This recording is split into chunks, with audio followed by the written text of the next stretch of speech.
We're talking about the new digital agency, National Cyber Crimes Investigation Agency, which has been formed by the government without any consultation with the key stakeholders. I'm joined by Zarar Khoro and Nigadad, and now also joining the discussion is my colleague Mohammed Malick. Malick Saab, welcome to the show. So, how bad is this? Are you concerned? Are you seeing red flags? Or is it something that the stakeholders, including the media, can actually work with? Yeah, it's all red. Father, it's all red. The way it has been brought in, there are too many questions about it. And there's a very fine line between silencing dissent or crushing even unfavorable views and stuff like that. First of all, I'm sure these guys must have pointed it out. We talk about reducing the size of government. We are now further expanding it. We don't have money to pay salaries. We're setting up a whole new wing. We don't know how much it's going to cost. Where the staff are going to be paid. And when you saw the little bit that was in the press the other day, so many deputy directors, sub-directors, assistant directors, there's a whole new structure coming up. They should have beefed up the existing facilities, FIA or whoever. Anyway, then look at the backdrop. A few days back, the chief of the army staff spoke very strongly about social media at the passing of parade of the cadets of Air Force. That also sets a context to it. Now, I have a simple question. Let's say tomorrow the Chief Justice of Pakistan says something weird or funny in a court, and somebody makes a meme out of it, which might actually be funny. Does that constitute harassment or insulting judiciary or defaming judiciary? I don't think so. So I think in things like that, the reason you have a discussion is there's no two arguments that it's a Wild West, something needs to be done. Malick Saab, then to somebody like Zarar Khoro is in serious trouble. If you're talking about making, light of things, he's going to make a joke and he's going to be in serious trouble. I mean, no, I'm going to be perfectly safe. I'm perfectly safe. I only go after Zionists these days. Okay. Let's just hear out Malick Saab. Ji, Malick Saab.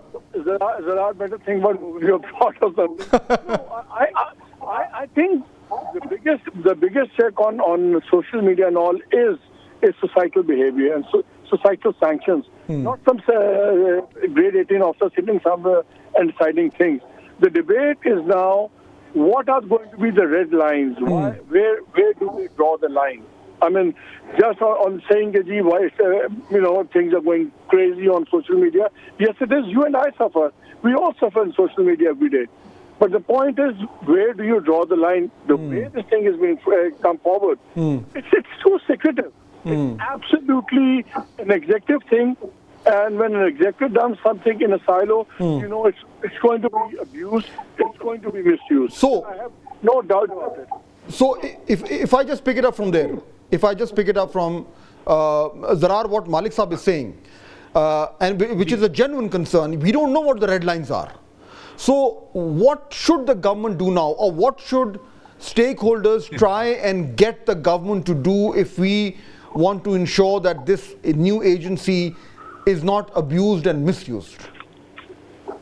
Okay, so first of all, it will be misused. These kind of agencies are always misused. I mean, come on. You talk about red flags. It's like communist China. It's the Cultural Revolution here, man. It's red flags as far as the eye can see, and always have been. Look, the ultimate litmus test of any legislation, of any agency is it there to protect the people, or is it there to protect the people in power? And the answer is almost always the latter. Well said. Now, when we talk about stakeholders, let's break that down. Who do we mean? Do we mean us? Do we mean the people of Pakistan? Do we mean the rights agency groups, like Digital Rights Foundation and so on and so forth? Who really cares about them? This law, this agency, I mean, we already know, you already established, it's been formed without consultation. Peak hours with consultation, what good did that do? Look, ultimately, it's about selective enforcement. It's not about need for another agency. You have enough agencies, yeah? Okay, and you have enough laws, you have defamation, you have laws against libel. Okay, so this is and because we're running out of time, I quickly want to bring in Nigat. So Nigat, if all those people who are behind the formation of this new agency, if they are listening to you right now, what would you advise them? What should they do now that they've actually gone ahead and formed this agency without consulting people like yourself? change the way they First, behave instead of changing the first laws. of all, First of all, I really hope that they are listening to me. But if they are listening, I hope that they sort of whatever they are doing, stop this now and speak to the concerned people and stakeholders, because they all of us have so much information and knowledge of all these years that we can actually fill the gap in terms of why, first of all, why there was a need of new agency, what was not working and what is working. I think these are the conversations that we really need to have. But at the same time, Fahad, we are a country not in isolation. Like, we call ourselves a democracy, right? And if we are democracy, we have signed international covenants and treaties, ICCPR and all those things. So there is like international human rights framework or other things that best practices other countries follow. We really need to look into that. But if we are talking about protections, let's just do something around protections as well, and not something in isolation. Fair that point. People don't even know. Fair point. Last 1 minute, Malick Saab, what would you advise the government? What should they do now? It's not about helping out anyone. It's about absolute control. And the government should know, no matter what you do with technology is like water. It will always find a way around censors. So change the way you're behaving instead of changing us and changing the laws. Okay, thank you very much, all three of you, for joining us today. It's an important issue which needs to be resolved very quickly. Last couple of points before I sign off. The issue of digital rights is a major one. We are living in an age where digital is increasingly defining not just our workplace, but also our lives and how we organize ourselves as a society. It is a reality. And those people who are still thinking in analog terms really need to understand, recognize, acknowledge the fact that we have entered a bold, brave new world. And there is no way that we can overcome the challenges of the digital age with methods and tactics and actions that belong to the analog age. I hope better sense prevails. That's it for today. We'll see you next week. Goodbye. If we were to... So Nigat, we have to take a quick break, but I'll place the context now for our the next aspect of our debate.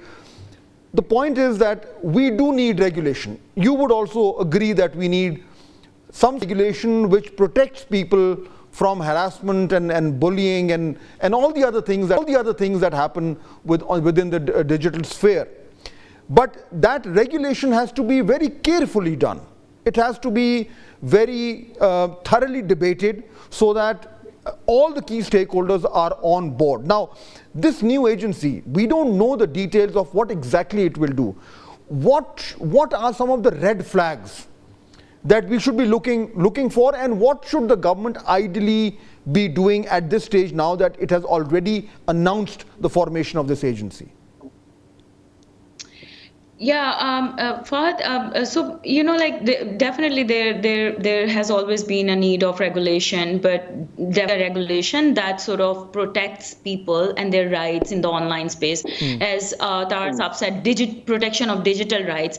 So if the intention is real and it's there is a political will and they really want to do it, I think they should present a feasibility report to the stakeholders that what gaps they have seen in all these years when PICA was enacted and when cybercrime wing of FIA started working and enforcing PICA. So stakeholders, journalists, civil society organizations have been indicating different gaps and how things are not working and how law has been weaponized by different actors.